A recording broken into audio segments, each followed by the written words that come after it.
মধ্যপ্রাচ্যে আমেরিকার তৃতীয় রণতরী। ট্রাম্প বলছেন ২-৩ সপ্তাহের মধ্যেই ইরান যুদ্ধ শেষ হতে পারে। যুদ্ধ বন্ধে ওয়াশিংটনের সরাসরি বার্তা পাওয়ার কথা নিশ্চিত করেছে তেহরান। ইরান যুদ্ধ থামাতে পাকিস্তান চায়নার ৫ দফা প্রস্তাব।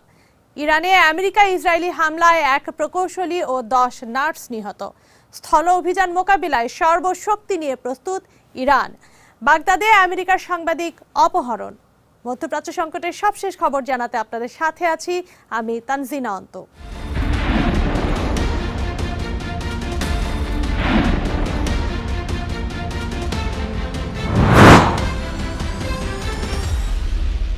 আগামী ২ থেকে ৩ সপ্তাহের মধ্যেই ইরান যুদ্ধ শেষ হতে পারে। মঙ্গলবার হোয়াইট হাউসে সাংবাদিকদের কথা বলেছেন আমেরিকার প্রেসিডেন্ট ডোনাল্ড ট্রাম্প। এ সময় ইরানের পারমাণবিক অস্ত্র তৈরির সক্ষমতা সম্পূর্ণ ধ্বংস করার দাবিও করেছেন তিনি। ট্রাম্প বলেন, আমেরিকা ইসরায়েলের হামলার ক্ষতি কাটিয়ে উঠতে ইরানের ১৫ থেকে ২০ বছর লাগবে। ইরানের যুদ্ধ বাঁধিয়ে পুরো বিশ্বকে টালমাটাল পরিস্থিতিতে নিয়ে গেছেন আমেরিকার প্রেসিডেন্ট ডোনাল্ড ট্রাম্প। যুদ্ধের লক্ষ্য অর্জন এবং এর সমাপ্তি নিয়ে প্রায় প্রতিদিনই ভিন্ন কথা বলে আসছেন তিনি। এবার ইরানে আমেরিকার সামরিক অভিযান শেষ হওয়ার সম্ভাব্য সময়সীমা দিলেন ট্রাম্প। ইরান যুদ্ধ নিয়ে মঙ্গলবার হোয়াইট হাউসের ওভাল অফিসে সাংবাদিকদের সাথে কথা বলেন আমেরিকার প্রেসিডেন্ট। যুদ্ধ কখন ও কিভাবে শেষ হবে এমন প্রশ্নের জবাবে ট্রাম্প বলেন, ২ সপ্তাহ বা বড়জোর ৩ সপ্তাহের মধ্যেই শেষ হতে পারে ইরান অভিযান। তিনি বলেন, এই সামরিক অভিযানের মূল লক্ষ্য ছিল ইরানের পারমাণবিক অস্ত্র তৈরির সক্ষমতা ধ্বংস করা, যা অর্জন হয়েছে। অপারেশন এপিক ফিউরি শেষ করার জন্য ইরানের সাথে কোনো চুক্তির সম্ভাবনা রয়েছে কিনা এমন প্রশ্নের জবাবে ট্রাম্প বলেন, তাদের সাথে কোনো চুক্তিতে আসা জরুরি নয়। তেলের দাম নিয়ন্ত্রণে এখন যা করতে হবে তা হলো আমেরিকাকে ইরান ছাড়তে হবে। আমরা খুব শীঘ্রই তা করতে যাচ্ছি, আর তখন তেলের দাম হু হু করে পড়ে যাবে। আমরা এরই মধ্যে ইরানের শাসন ব্যবস্থার পতন ঘটিয়েছি। এখন সেখানে ক্ষমতায় এমন মানুষ আছেন যারা আগের চেয়ে অনেক বেশি যুক্তিবাদী এবং কম উগ্র। আমরা তাদের সাথে আলোচনা করছি। যদিও শাসন ব্যবস্থা পরিবর্তন করা আমার লক্ষ্য ছিল না, আমার লক্ষ্য ছিল একটাই, তাদের কোনো পারমাণবিক অস্ত্র থাকবে না তা নিশ্চিত করা। সেই লক্ষ্য অর্জন করেছি। তাদের কাছে আর কোনো পারমাণবিক অস্ত্র নেই, তবে আমরা কাজটা পুরোপুরি শেষ করব। তাদের প্রতিটি জিনিস গুঁড়িয়ে দেওয়া হবে। ইরানে আমাদের অভিযান শেষ করতে আর হয়তো ২ সপ্তাহ বা তার কয়েকদিন বেশি সময় লাগতে পারে, তবে এর আগেই হয়তো কোনো চুক্তি হতে পারে। তারা যদি আলোচনায় বসে তবে ভালো, কিন্তু কোনো চুক্তি হোক বা না হোক তাতে কিছু যায় আসে না। যখন আমরা মনে করব যে তারা কোনোভাবেই পারমাণবিক অস্ত্র তৈরি করতে পারবে না, তখনই আমরা চলে আসব। তখন চুক্তি হলো কিনা তা অপ্রাসঙ্গিক। আমরা তাদের অনেক পিছিয়ে দিয়েছি। তাদের যা ক্ষতি করেছি তা কাটিয়ে উঠতে ১৫ থেকে ২০ বছর সময় লাগবে। আমাদের চেয়ে তাদেরই এখন চুক্তির প্রয়োজন বেশি।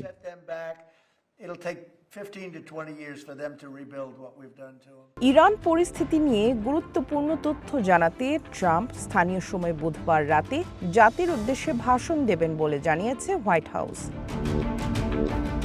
এদিকে ট্রাম্পের যুদ্ধ বন্ধের ইঙ্গিতের মধ্যেই মধ্যপ্রাচ্যে তৃতীয় রণতরী মোতায়েন করেছে ওয়াশিংটন।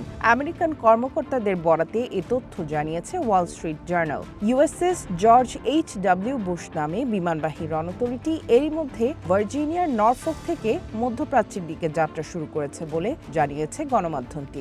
অন্তত ৩টি ডেস্ট্রয়ার যুদ্ধ জাহাজ নিয়ে ৩ সপ্তাহের মধ্যে ওই অঞ্চলে পৌঁছাবে নতুন বহরটি। এর আগে আমেরিকার দেয়া ১৫ দফার যুদ্ধবিরতি প্রস্তাব না মানলে ইরানে হামলা আরও জোরদারের হুমকি দেয় ওয়াশিংটন। প্রস্তাবের মূল দাবিগুলোর মধ্যে ছিল ইরানকে পারমাণবিক অস্ত্র তৈরির আকাঙ্ক্ষা ত্যাগ, ইউরেনিয়াম সমৃদ্ধকরণ বন্ধ করা এবং হরমুজ প্রণালী পুরোপুরি খুলে দেয়া। সামিয়া জান্নাহ, ওয়ান ইন্টারন্যাশনাল ডেস্ক। যুদ্ধ বন্ধে ইরানের প্রয়োজনীয় মনোভাব থাকলেও আমেরিকা কূটনীতিতে বিশ্বাস করে না, এমন অভিযোগ করেছেন ইরানের প্রেসিডেন্ট মাসুদ পেজেশকিয়ান। এদিকে দেশটির পররাষ্ট্রমন্ত্রী আব্বাস আরাকচি জানিয়েছেন, তারা আমেরিকার কাছ থেকে যুদ্ধ বন্ধের সরাসরি বার্তা পেয়েছেন। তবে তিনি জানান, ২ দেশের মধ্যে কোনো ধরনের বোঝাপড়া বা মধ্যস্থতা হয়নি। আলোচনার মধ্যেই দুইবার আক্রমণের শিকার হয়েছে ইরান, আর এটাই প্রমাণ করে যে আমেরিকা কূটনীতিতে বিশ্বাস করে না। ইউরোপিয়ান কাউন্সিলের প্রেসিডেন্ট আন্তোনিও কস্তার সঙ্গে ফোন আলাপে এই অভিযোগ করেন ইরানের প্রেসিডেন্ট মাসুদ পেজেশকিয়ান। শর্তপূরণ সাপেক্ষে যুদ্ধ বন্ধে ইরানের প্রয়োজনীয় ইচ্ছে থাকলেও হামলার পুনরাবৃত্তি হবে না, সেই নিশ্চয়তা পেতে চায় ইরান। পেজেশকিয়ান ইরানের বেসামরিক নাগরিকদের ওপর হামলা নিয়ে ইউরোপীয় দেশগুলোর দ্বিচারী আচরণের সমালোচনাও করেন। হরমুজে যে অচলাবস্থা তা আমেরিকা ইসরায়েলের কর্মকাণ্ডের ফলাফল বলেও মন্তব্য করেন এই নেতা।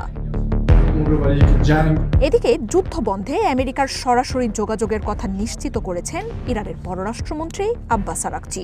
আল জাজিরার সাক্ষাৎকারে ট্রাম্পের বিশেষ প্রতিনিধি স্টিভ উইটকফের কাছ থেকে সরাসরি বার্তা পাওয়ার কথা জানান তিনি। তবে বার্তার এই আদান প্রদান আমেরিকার সাথে কোনো সমঝোতা নয় বলেও স্পষ্ট করেন এই নেতা। জানান নিরাপত্তা বাহিনীগুলোর সাথেও এই নিয়ে যোগাযোগ চলছে। ইরানের পররাষ্ট্রমন্ত্রী বলেন, আমেরিকার সাথে বোঝাপড়ার কোনো ভালো অভিজ্ঞতা তেহরানের নেই। আলোচনার মধ্যেই আক্রমণ, এর আগে চুক্তি করেও তা থেকে সরে যাওয়ার মতো ঘটনায় দেশটির কূটনীতির প্রতি অনাস্থার কথাই তুলে ধরেন এই নেতা। বলেন, আমেরিকার প্রতি ইরানের বিশ্বাসের মাত্রা শূন্য, সেখানে কোনো সততা দেখতে পান না বলেও দাবি আরাকচি। যুদ্ধে হরমুজের ব্যবহার স্বাভাবিক কূটনীতির কৌশল বলেও মন্তব্য করেন তিনি। বাকি দেশগুলো ইন্স্যুরেন্স, নিরাপত্তা উদ্বেগ সহ নানা কারণে নিজেরাই চলাচল বন্ধ রাখছে বলে দাবি আরাকচির। যুদ্ধ শেষ হলেও হরমুজ খুলে দেয়া ইরান ও ওমানের উপরই নির্ভর করবে বলেও জানান এই নেতা। আরাকচি বলেন, আমেরিকার স্থল অভিযানের গুঞ্জনে ইরান ভীত নয়, বরং আমেরিকার বাহিনীর জন্য পূর্ণ শক্তি নিয়ে অপেক্ষা করছেন বলেও মন্তব্য করেন তিনি। আমেরিকা এই পদক্ষেপের সাহস করবে না বলেও দাবি তার। ইরান নিজেদের রক্ষা করতে জানে দাবি করে আরাকচি বলেন, বরং স্থল অভিযানে তেহরান তার সামর্থ্য আরও বেশি দেখাতে পারবে। সাক্ষাৎকারে দেয়া পররাষ্ট্রমন্ত্রীর বেশিরভাগ কথা নতুন না হলেও গুরুত্বপূর্ণ হয়ে এসেছে উইটকফের যোগাযোগের তথ্য। ইরানের পররাষ্ট্রমন্ত্রী এও জানান, কোনো ধরনের বিরতি নয়, শুধু যুদ্ধ বন্ধই গ্রহণযোগ্য হবে। মার্জিয়া উপমা, ওয়ান ইন্টারন্যাশনাল ডেস্ক। শান্তি ও স্থিতিশীলতা প্রতিষ্ঠায় কাজ করছে চায়না ও পাকিস্তান। এই লক্ষ্যে দুই দেশের প্রস্তাবিত 5 দফা তুলে ধরার কথা জানিয়েছে দেশটির পররাষ্ট্র মন্ত্রণালয়। সংঘাত বন্ধে সংশ্লিষ্ট সব দেশের সাথে যোগাযোগ অব্যাহত থাকবে বলেও জানিয়েছে বেইজিং। গতকাল পররাষ্ট্রমন্ত্রী ওয়াং ই এবং পাকিস্তানের পররাষ্ট্রমন্ত্রী ইসহাক দারের মধ্যে উপসাগর ও মধ্যপ্রাচ্য পরিস্থিতি নিয়ে গভীর আলোচনা হয়েছে এবং তারা গুরুত্বপূর্ণ ঐকমত্যে পৌঁছেছেন। বৈঠকের পর চায়না ও পাকিস্তান অঞ্চলটিতে শান্তি ও স্থিতিশীলতা প্রতিষ্ঠায় 5 দফা পরিকল্পনা জানিয়েছে। পরিকল্পনার মধ্যে রয়েছে অনতিবিলম্বে সব বৈরিতার অবসান, যত দ্রুত সম্ভব শান্তি আলোচনা শুরু এবং বেসামরিক নাগরিক স্থাপনা, জাহাজ চলাচল পথের নিরাপত্তা নিশ্চিত করা। ইরানের যুদ্ধ পেরিয়ে 1 মাসের বেশি সময়, যা সংঘাতের ছড়িয়ে পড়া মধ্যপ্রাচ্য ও গোটা বিশ্বের শান্তি ও স্থিতিশীলতায় গুরুতর প্রভাব ফেলছে। বৈশ্বিক জ্বালানি ও সরবরাহ খাতে অনিশ্চয়তা ব্যাপক বাড়িয়েছে। এটা আঞ্চলিক রাষ্ট্রগুলো বা আন্তর্জাতিক সম্প্রদায়ের স্বার্থের বিরুদ্ধে। গ্লোবাল সাউথের গুরুত্বপূর্ণ দেশ হিসেবে চায়না ও পাকিস্তান উত্তেজনা কমাতে এবং উপসাগরীয় ও মধ্যপ্রাচ্য অঞ্চলে দ্রুত শান্তি স্থিতিশীলতা পুনঃপ্রতিষ্ঠায় কাজ করছে। যুদ্ধবন্ধে পাকিস্তান সহ সংশ্লিষ্ট দেশগুলোর সাথে বেইজিং গভীর যোগাযোগ বজায় রাখবে।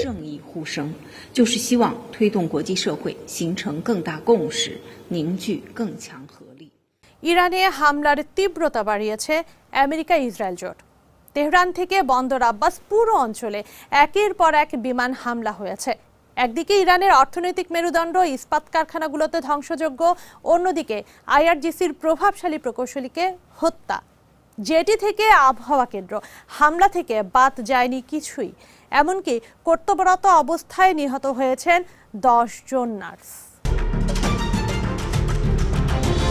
ইরানের দক্ষিণাঞ্চলীয় কেরমান এবং পার্শ্ববর্তী সিরজান শহর লক্ষ্য করে বুধবার হামলা অব্যাহত রেখেছে আমেরিকা ও ইসরায়েল। ইরানের সংবাদ মাধ্যমগুলো এসব হামলার ক্ষয়ক্ষতি সম্পর্কে বিস্তারিত না জানালেও শহরগুলোতে একের পর এক বিস্ফোরণের খবর জানিয়েছে। বন্দর আব্বাস শহরের শহীদ হাক্কানি জেটিঘাট লক্ষ্য করে বিমান হামলার ঘটনা ঘটেছে। হরমুজগান প্রদেশের শীর্ষ কর্মকর্তা আহমেদ নাফিসি জানিয়েছেন, যুদ্ধবিমান থেকে এই বেসামরিক অবকাঠামোতে বোমা ফেলা হয়েছে। তিনি একে ক্রিমিনাল অ্যাটাক হিসেবে অভিহিত করলেও জানিয়েছেন, এতে কোনো প্রাণহানির ঘটনা ঘটেনি। এদিকে আমেরিকার সেন্ট্রাল কমান্ড সেন্টকম সামাজিক মাধ্যম এক্সে জানিয়েছে তারা ইরানের অভ্যন্তরে মাটির গভীরে থাকা একটি সামরিক লক্ষ্যবস্তুতে সফল হামলা চালিয়েছে। ইরানের ক্ষমতা প্রদর্শনের সক্ষমতা নষ্ট করতেই এই হামলা চালানো হয়েছে বলে দাবি তাদের। অন্যদিকে ইসরায়েলি সামরিক বাহিনী জানিয়েছে তারা তেহরানের সরকারি অবকাঠামো লক্ষ্য করে হামলার একটি বড় ধাপ সম্পন্ন করেছে। এছাড়া ISNA জানিয়েছে দায়িত্ব পালনরত অবস্থায় আমেরিকা ইসরায়েলের হামলায় অন্তত 10 জন ইরানি নার্স নিহত হয়েছেন। এই দিন ইরানের মধ্যাঞ্চলীয় শহর ইস্পাহানে বড় ধরনের বিস্ফোরণের খবর পাওয়া গেছে। দেশটির অন্যতম বৃহত্তম মোবারাকে স্টিল কোম্পানি জানিয়েছে তাদের একটি উৎপাদন কেন্দ্রে ভয়াবহ হামলা চালানো হয়েছে। পাশাপাশি দক্ষিণ পশ্চিমের চাহারমহল ও বখতিয়ারি প্রদেশের সেফিদ দস্ত স্টিল এবং খুজেস্তান স্টিল কারখানাতেও ব্যাপক ক্ষয়ক্ষতি হয়েছে। একই সময় মাহাল্লাতে কুদস ফোর্সের উচ্চপদস্থ প্রকৌশলী মেহেদি ওয়াফাইকে হত্যার দাবি করেছে ইসরায়েল। দক্ষিণের বুশেহর প্রদেশে একটি আবহাওয়া কেন্দ্র এবং পোল্ট্রি ফার্মে হামলা হয়েছে। আবহাওয়া কেন্দ্রের কাছের একটি গ্রিন হাউসে হামলায় 2 জন আফগান শ্রমিক আহত হয়েছেন। অন্যদিকে পশ্চিম ইরানের লোরেস্তান প্রদেশের খোররামাবাদে আমেরিকার একটি লুকাস ড্রোন ভূপাতিত করার দাবি করেছে দেশটির পুলিশ। সার্বিক পরিস্থিতির মাঝে ইরান সরকার দেশের ভেতরে নজরদারি জোরদার করেছে। শত্রু বাহিনীর সাথে যোগসাজশ এবং জাতীয় নিরাপত্তা বিঘ্নিত করার অভিযোগে ইরানের মধ্যাঞ্চলের মার্কাজি প্রদেশ থেকে 65 জনকে গ্রেফতার করেছে IRGC। তাদের শত্রুর এজেন্ট হিসেবে অভিহিত করা হয়েছে। Azimur Rashid Kanak, one international desk. কাতারের উত্তরাঞ্চলীয় জলসীমায় 3টি ক্ষেপণাস্ত্র ছুড়েছে ইরান। বুধবার সকালের ওই হামলায় দেশটির রাষ্ট্রীয় তেল কোম্পানি কাতার এনার্জির একটি অপরিশোধিত তেলবাহী ট্যাঙ্কার ক্ষতিগ্রস্ত হয়েছে। এদিকে ইসরায়েলকে লক্ষ্য করে ব্যালিস্টিক ক্লাস্টার মিসাইল ছুড়েছে তেহরান, যা সরাসরি ইসরায়েলের রাজধানী তেল আবিবে আঘাত এনেছে। কাতার উপকূলে থাকা একটি তেলবাহী ট্যাঙ্কারে আঘাত এনেছে ইরানের ছোড়া ক্ষেপণাস্ত্র। স্থানীয় সময় বুধবার সকালে এ হামলা হয় বলে জানায় কাতার ভিত্তিক সংবাদ মাধ্যম আল জাজিরা। কাতারের প্রতিরক্ষা মন্ত্রণালয় জানিয়েছে ইরান থেকে সকালে 3টি ব্যালিস্টিক মিসাইল ছোড়া হয়। এর মধ্যে 2টি মিসাইল প্রতিহত করতে পারে সেনারা, কিন্তু একটি ক্ষেপণাস্ত্র তেলের ট্যাঙ্কারে আঘাত হানে। গণমাধ্যমের তথ্য মতে সরকারি প্রতিষ্ঠান কাতার এনার্জির কাছে লিজ দেয়া ছিল হামলার শিকার ওই ট্যাঙ্কারটি। হামলার সময় এতে 21 জন ক্রু ছিলেন, যাদের সবাইকে উদ্ধার করা হয়েছে। তবে এ ঘটনায় কোনো হতাহতের খবর পাওয়া যায়নি। এদিকে দখলদার ইসরায়েলকে লক্ষ্য করে বুধবার ব্যালিস্টিক ক্লাস্টার মিসাইল ছুড়েছে ইরান, যা সরাসরি ইসরায়েলের মধ্যাঞ্চল ও বাণিজ্যিক রাজধানী তেল আবিবে আঘাত এনেছে। প্রাথমিক প্রতিবেদনে জানা গেছে মিসাইলটির বোমা বেনি ব্রাকের একটি আবাসিক বাড়িতে আছড়ে পড়ে। এতে অন্তত 3 জন সাধারণ মানুষ আহত হন। স্থানীয় গণমাধ্যমের প্রতিবেদনে বলা হয়, মিসাইল ছোড়ার পর মধ্যাঞ্চলে বিকট বিস্ফোরণের শব্দ শোনা যায়। মিসাইলটি কয়েকটি স্থানে আঘাত হানে এবং বিস্ফোরণের ফলে অবকাঠামোগত ক্ষয়ক্ষতির সম্ভাবনা রয়েছে বলে ধারণা করছে কর্তৃপক্ষ। এই হামলার পর দ্রুত ঘটনাস্থলে পৌঁছে উদ্ধার কাজ শুরু করেন উদ্ধারকর্মীরা। তবে ক্ষয়ক্ষতির পূর্ণ পরিমাণ এখনো জানা যায়নি। নিরাপত্তা ও জনসাধারণের ক্ষতি এড়াতে সবাইকে সতর্ক থাকার পরামর্শ দিয়েছে স্থানীয় কর্তৃপক্ষ। H M Ataullah, one international desk. এবার ইরানের পক্ষে যুদ্ধের প্রস্তুতি নিচ্ছে রাশিয়ার চেচেন আর্মি। ইরানে যদি আমেরিকা স্থল অভিযান চালায় তাহলে তাদের প্রতিহত করার ঘোষণা দিয়েছে এই বাহিনী। মঙ্গলবার ইরানের বেশ কিছু সংবাদ মাধ্যম এমন তথ্য প্রকাশ করেছে। টানা 1 মাস ধরে চলছে ইরান, আমেরিকা ও ইসরায়েলের যুদ্ধ। গুঞ্জন রয়েছে ড্রোন আর ক্ষেপণাস্ত্র হামলার পর এবার ইরানের স্থল অভিযানের প্রস্তুতি নিচ্ছে আমেরিকা। সেই প্রেক্ষাপটে যদি সত্যি আমেরিকান সৈন্যরা হামলা করে তবে তাদের প্রতিহত করতে ইরানের পক্ষে যুদ্ধ করার ঘোষণা দিয়েছে রাশিয়ার চেচেন আর্মি। মঙ্গলবার ইরানের সংবাদ মাধ্যমের বরাতে জানা গেছে এমন তথ্য। দেশটির গণমাধ্যমগুলো জানিয়েছে, যদি আমেরিকা ইরানে স্থল অভিযান শুরু করে তবে রমজান কাদিরভের অনুগত চেচেন সামরিক ইউনিটগুলো সেখানে মোতায়েন হওয়ার জন্য প্রস্তুত বলে ঘোষণা দিয়েছে। ফলে ইতোমধ্যেই অস্থিতিশীল থাকা এই সংঘাত আরও ছড়িয়ে পড়ার ইঙ্গিত দিচ্ছে। প্রতিবেদন অনুযায়ী কাদিরভপন্থী বাহিনীগুলো ইরানের বিরুদ্ধে আমেরিকা ইসরায়েলের চলমান সামরিক অভিযানকে একটি ধর্মীয় যুদ্ধ হিসেবে আখ্যায়িত করেছে। তারা সম্ভাব্য যে কোনো হস্তক্ষেপকে জিহাদ অর্থাৎ ইসলামী প্রজাতন্ত্রের প্রতিরক্ষায় ভালো ও মন্দের লড়াই হিসেবে বর্ণনা করেছে। চেচেন আর্মির প্রধান রমজান কাদিরভ নেতৃত্বাধীন কিছু সামরিক ইউনিট রাশিয়ার নিয়ন্ত্রণাধীন। এই ইউনিটগুলোকে নির্দিষ্টভাবে কাদিরভৎসি বলা হয়। তারা কখনো কখনো রাশিয়ান সেনাবাহিনী ও নিরাপত্তা বাহিনীর সঙ্গে সমন্বয় করে কাজ করে এবং কখনো কখনো চেচেনিয়ার অভ্যন্তরীণ নিরাপত্তার কাজে নিয়োজিত থাকে। ইসরাত মুক্তি, ওয়ান ইন্টারন্যাশনাল ডেস্ক। আমেরিকাকে নেটো থেকে বের করে আনার কথা গুরুত্ব দিয়ে ভাবছেন প্রেসিডেন্ট ডোনাল্ড ট্রাম্প। ব্রিটিশ দৈনিক টেলিগ্রাফকে দেয়া সাক্ষাৎকারে এমনটাই জানিয়েছেন তিনি। ইরান যুদ্ধে না জড়ানোর কারণে নেটোর ইউরোপ মিত্রদের ওপর ক্ষোভ ছাড়ছে ট্রাম্প প্রশাসন। প্রতিরক্ষা জোট নেটো থেকে নিজেদের প্রত্যাহারের কথা গুরুত্ব দিয়েই বিবেচনা করছেন প্রেসিডেন্ট ট্রাম্প। টেলিগ্রাফকে দেওয়া সাক্ষাৎকারে এই নেতা আবারও ইরান যুদ্ধে যোগ না দেয়ায় জোট সদস্যদের তীব্র সমালোচনা করেন। ট্রাম্প জানিয়েছেন, সংস্থাটি থেকে বের হয়ে যাওয়া নিয়ে চিন্তার পর্যায় শেষ। এখন পরবর্তী প্রক্রিয়া নিয়ে ভাবছেন তিনি। কখনোই নেটোর ওপর নির্ভরশীল ছিলেন না জানিয়ে তিনি বলেন, পুতিনও জানেন এটি কাগুজে বাঘ। ট্রাম্পের এমন মন্তব্য ইউরোপের সাথে আমেরিকার শক্তিশালী সম্পর্কে ফাটলের ইঙ্গিত আরও স্পষ্ট করে তুলেছে। গণমাধ্যমগুলো বলছে, হোয়াইট হাউস যে ইউরোপকে আর নিরাপত্তার নির্ভরযোগ্য অংশীদার হিসেবে দেখছে না, তারই প্রকাশ ঘটছে এতে। ফেব্রুয়ারির শেষে ইরানে ইসরায়েলের সাথে আক্রমণে নামে আমেরিকা। মিত্রদের না জানিয়ে একতরফাভাবে শুরু করা যুদ্ধে নিজেদের সামরিক ঘাঁটি ট্রাম্পের বাহিনীকে ব্যবহার করতে দিচ্ছে না ইটালি, স্পেনের মতো দেশগুলো। যুদ্ধকে নিজেদের নয় বলেও মন্তব্য করেছেন ব্রিটেনের প্রধানমন্ত্রী স্টারমার সহ একাধিক নেতা। হরমুজ খুলে দিতে জোট গঠন করতে ট্রাম্প আহ্বান জানালেও তাতেও সাড়া মেলেনি। নেটো সঙ্গীদের এমন প্রতিক্রিয়া ওয়াশিংটনের জন্য বিস্ময়কর হয়ে এসেছে। এমনকি এই নিয়ে ইরানও উপহাস করছে। এসব ঘটনা বিশ্বাস করা কঠিন ছিল জানিয়ে ট্রাম্প বলেন, তিনি তেমন একটা জোর দেননি। স্বয়ংক্রিয়ভাবেই তারা যুদ্ধের সমর্থন দেবে বলে ধারণা ছিল তার। ইউক্রেনের উদাহরণ টেনে ট্রাম্প বলেন, সেই যুদ্ধ আমেরিকার সমস্যা ছিল না। ইরান যুদ্ধকে দিয়ে নেটোকে পরীক্ষা করা হয়েছে বলেও দাবি করেন তিনি। টেলিগ্রাফের সাক্ষাৎকারে ব্রিটেনের রয়্যাল নেভির দিকে ইঙ্গিত করে ট্রাম্প বলেন, তাদের নৌবাহিনী কোনো কাজেরই নয়। পুরনো এমন বিমানবাহী রণতরী রয়েছে যা কাজও করে না। এর আগে শুধু আমেরিকার সহায়তার কথা উল্লেখ করে নেটোকে একমুখী রাস্তা বলে মন্তব্য করেছিলেন মার্কো রুবিও। ইরান যুদ্ধ শেষে জোটটিতে নিজেদের সদস্যপদ নিয়ে পুনর্বিবেচনা করার কথাও জানান তিনি। জোটটিকে শায়েস্তা করতে ইউরোপের দেশগুলো থেকে নিজেদের সামরিক ঘাঁটি সরিয়ে নেয়ার বিবেচনা চলছে ট্রাম্প প্রশাসনে, এমন গুঞ্জন উঠেছে। প্রেসিডেন্ট ট্রাম্পের ঘনিষ্ঠরা বলছেন, জার্মানি থেকে আমেরিকার সেনাদের সরিয়ে নেয়ার কথাও ভাবছেন ট্রাম্প। মার্জিয়া উপমা, ওয়ান ইন্টারন্যাশনাল ডেস্ক। ইরান যুদ্ধ নিয়ে একই দিনে জাতির উদ্দেশ্যে কথা বলেছেন ব্রিটেন ও অস্ট্রেলিয়ার প্রধানমন্ত্রীরা। নিজ নিজ দেশের জনগণের কাছে যুদ্ধের প্রভাব ও নিজেদের অবস্থান তুলে ধরেছেন তারা। যুদ্ধ নিয়ে মিত্রদের বিরুদ্ধে ট্রাম্পের কঠোর সমালোচনার মধ্যেই এসব বার্তা দিলেন দুই দেশের নেতারা।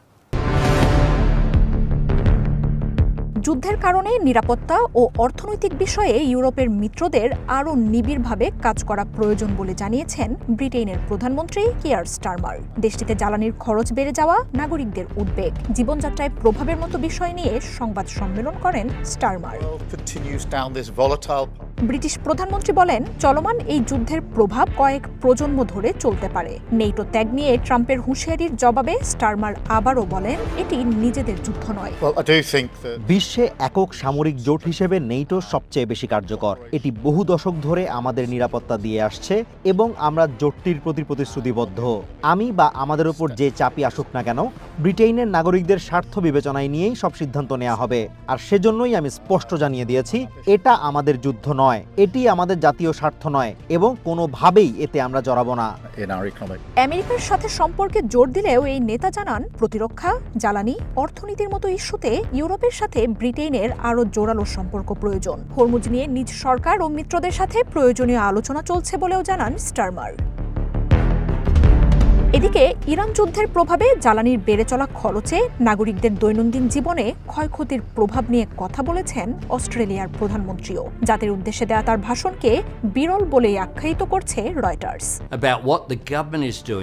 আমরা প্রকৃতিগতভাবেই আশাবাদী জাতি হলেও আমি জানি এখন ইতিবাচক থাকাটা কষ্টকর। মধ্যপ্রাচ্যের যুদ্ধে পেট্রোল ডিজেলের দাম বৃদ্ধি ইতিহাস করেছে। এই যুদ্ধে অস্ট্রেলিয়া প্রত্যক্ষ অংশীদার নয়, কিন্তু সব অস্ট্রেলিয়ানকে এর মূল্য দিতে হচ্ছে। বাস্তবতা হলো অর্থনীতিতে এই ধাক্কা মাসের পর মাস থাকবে। সামনের দিনগুলো সহজ হবে না বলে জাতিকে সতর্ক করেন অ্যালবানিজ। জানান, এই যুদ্ধের যে ক্ষয়ক্ষতি মানুষকে পোহাতে হবে তা থেকে কোনো সরকারই মুক্তির প্রতিশ্রুতি দিতে পারবে না। অস্ট্রেলিয়াকে খারাপ পরিস্থিতি থেকে বাঁচাতে সবটুকু দিয়ে চেষ্টা করা হবে বলেও জানান অ্যালবানিজ। মার্জিয়া উপমা, ওয়ান ইন্টারন্যাশনাল ডেস্ক। ইরানের হামলা মোকাবেলায় মধ্যপ্রাচ্যের নতুন জোটের ঘোষণা দিয়েছেন ইসরায়েলের প্রধানমন্ত্রী বেঞ্জামিন নেতানিয়াহু। তিনি দাবি করেছেন গুরুত্বপূর্ণ একাধিক দেশ এই জোটে যোগ দেবে। এদিকে ওয়াল স্ট্রিট জার্নাল জানিয়েছে হরমুজ প্রণালী খুলে দিতে সংঘাতে যোগ দেওয়ার প্রস্তুতি শেষ করেছে আরব আমিরাত। ইরানকে মোকাবিলায় মধ্যপ্রাচ্যের একাধিক মুসলিম দেশের সাথে জোটের ঘোষণা দিয়েছেন ইসরায়েলি প্রধানমন্ত্রী। গুরুত্বপূর্ণ ও প্রভাবশালী দেশগুলো এর অংশ হবে বলে দাবি করেছেন তিনি।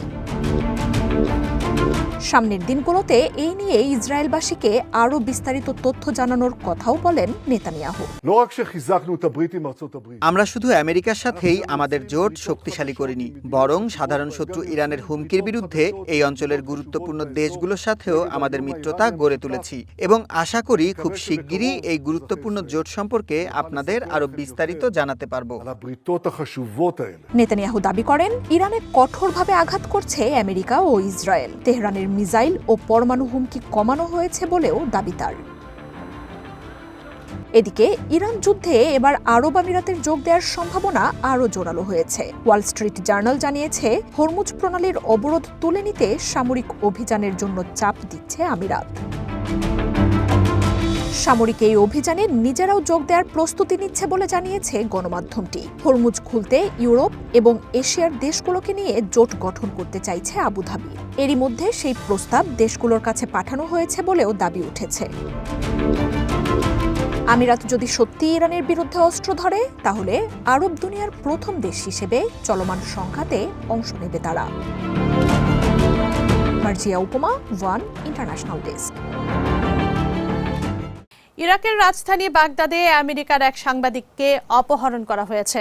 ইরান সমর্থিত ইরাকি সশস্ত্র গোষ্ঠী কাতাইব হিজবুল্লাহ এই ঘটনার সাথে জড়িত বলে দাবি করছে ওয়াশিংটন। অপহরণে জড়িত সন্দেহে কয়েকজনকে এরই মধ্যে আটক করা হয়েছে। এই ঘটনার পর আমেরিকার নাগরিকদের দ্রুত ইরাক ছাড়ার আহ্বান জানিয়েছে দেশটির পররাষ্ট্র মন্ত্রণালয়। ইরানের যুদ্ধ শুরুর পর থেকেই ইরাকে আমেরিকার ঘাঁটি ও স্থাপনায় হামলা চালিয়ে আসছে দেশটির তেহরান সমর্থিত গোষ্ঠীগুলো। এবার দেশটিতে এক আমেরিকান সাংবাদিককে অপহরণের অভিযোগ উঠেছে। শেলি কিটলসন নামে ওই ফ্রিল্যান্স সাংবাদিক আল মনিটর নামে একটি আমেরিকান গণমাধ্যমে নিয়মিত কলাম লিখতেন বলে জানিয়েছে বিবিসি। অপহরণের বিষয়টি নিশ্চিত করেছে আমেরিকার পররাষ্ট্র মন্ত্রণালয়। স্থানীয় গণমাধ্যমের বরাত দিয়ে আল মনিটর জানিয়েছে, কিটলসনকে মঙ্গলবার সন্ধ্যায় অপহরণ করা হয়। বাগদাদের একটি হোটেলের সামনে অপেক্ষার সময় তাকে জোর করে গাড়িতে তুলে নেয় অজ্ঞাত ব্যক্তিরা। এ ঘটনায় গভীর উদ্বেগ প্রকাশ করে কিটলসনের নিরাপদ ও অবিলম্বে মুক্তি দাবি করেছে আল মনিটর। ইরাকের স্বরাষ্ট্র মন্ত্রণালয় জানিয়েছে, অপহরণের পর নিরাপত্তা বাহিনী অপহরণকারীদের গাড়ি ধাওয়া করে। এক পর্যায়ে তাদের একটি গাড়ি উল্টে গেলে সেখান থেকে একজনকে গ্রেপ্তার করা হয়। তবে আটক ব্যক্তির পরিচয় প্রকাশ করেনি ইরাকের স্বরাষ্ট্র মন্ত্রণালয়। বাকি অপরাধীদের শনাক্ত করতে এবং অপহৃত নারীকে উদ্ধার করে আইনি ব্যবস্থা নেওয়ার চেষ্টা চলছে বলেও জানানো হয়। আমেরিকার পররাষ্ট্র মন্ত্রণালয়ের একজন কর্মকর্তা এক্স-এ জানিয়েছেন, আটক একজন ইরানপন্থী মিলিশিয়া গোষ্ঠী কাতাইব হিজবুল্লাহর সাথে জড়িত। কিটলসনের বিরুদ্ধে সুনির্দিষ্ট হুমকি ছিল বলে জানান ওই কর্মকর্তা। এ বিষয়ে সতর্ক করতে তার সাথে বেশ কয়েকবার যোগাযোগ করা হয়েছিল। গত সোমবার রাতেও তাকে সতর্ক বার্তা দেওয়া হয় বলে জানিয়েছেন ওই কর্মকর্তা। তার দ্রুত মুক্তি নিশ্চিত করতে এফবিআই এর সাথে সমন্বয় করে কাজ চলছে বলেও জানায় পররাষ্ট্র মন্ত্রণালয়।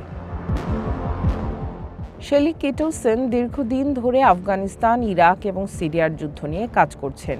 এক্সে তার প্রোফাইলে দেওয়া তথ্য অনুযায়ী তিনি বিবিসি, ফরেন পলিসি, পলিটিকোর মতো আন্তর্জাতিক সংবাদ মাধ্যমে কাজ করেছেন। সামিয়া জান্নাহ, ওয়ান ইন্টারন্যাশনাল ডেস্ক। ইসরায়েলি হামলায় লেবাননে অন্তত 7 জন নিহত হয়েছে। আইডিএফ বলছে হিজবুল্লাহর জ্যেষ্ঠ সদস্যদের লক্ষ্য করে বুধবার এই হামলা চালানো হয়। দক্ষিণ লেবাননের একাংশ দখলের ঘোষণা দিয়েছেন ইসরায়েলের প্রতিরক্ষা মন্ত্রী। লেবাননে হামলা অব্যাহত রেখেছে ইসরায়েল। রাজধানী বৈরুতের দক্ষিণ উপশহর এবং নিকটবর্তী একটি শহরে ইসরায়েলের বিমান হামলায় অন্তত 7 জন নিহত হয়েছে, আহত অনেকে। বুধবার এই তথ্য জানিয়েছে লেবাননের স্বাস্থ্য মন্ত্রণালয়। হামলার সত্যতা নিশ্চিত করে আইডিএফ জানায় তারা হিজবুল্লাহর জ্যেষ্ঠ সদস্যদের লক্ষ্য করে এই হামলা চালিয়েছে। লেবাননের স্বাস্থ্য মন্ত্রণালয় আরও জানায় দক্ষিণ বৈরুতের জনা এলাকায় ইসরায়েলি বিমান হামলায় অন্তত 5 জন নিহত এবং 21 জন আহত হয়েছে। লেবাননের একটি নিরাপত্তা সূত্র জানায় ওই হামলায় পার্ক করে রাখা 4টি গাড়িও ক্ষতিগ্রস্ত হয়েছে। আরেক বিবৃতিতে বলা হয় রাজধানীর দক্ষিণে খালদে এলাকায় একটি গাড়িতে চালানো পৃথক হামলায় 2 জন নিহত ও 3 জন আহত হয়েছে। এছাড়া দক্ষিণাঞ্চলের এই হামলায় এক অন্তঃসত্ত্বা নারী ও তার স্বামী নিহত হয়েছেন। লেবাননের রাষ্ট্রীয় সংবাদ সংস্থা ন্যাশনাল নিউজ এজেন্সি এনএনএ জানিয়েছে জেপতিত শহরে ইসরায়েলি বিমান হামলায় প্রাণ হারান ওই দম্পতি।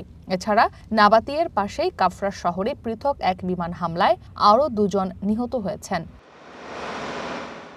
ইসরায়েলি সেনাবাহিনী জানায় বৈরুত এলাকায় পৃথক 2টি হামলায় হিজবুল্লাহর একজন জ্যেষ্ঠ কমান্ডার এবং আরেক সদস্যকে লক্ষ্যবস্তু করে তারা। তবে তাদের পরিচয় বা সুনির্দিষ্ট স্থান উল্লেখ করেনি আইডিএফ। ইরানের সঙ্গে যুদ্ধ থেমে গেলে লেবাননের সশস্ত্র গোষ্ঠী হিজবুল্লাহর বিরুদ্ধে অভিযান শুরু করবে ইসরায়েল। মঙ্গলবার দেশটির প্রতিরক্ষা মন্ত্রী ইসরায়েল কাটজ বলেন তারা এবার দক্ষিণ লেবাননের একাংশের দখল নেবেন। তাদের মূল লক্ষ্য দক্ষিণ লেবাননে একটি স্থায়ী সামরিক বাফার জোন তৈরি করা।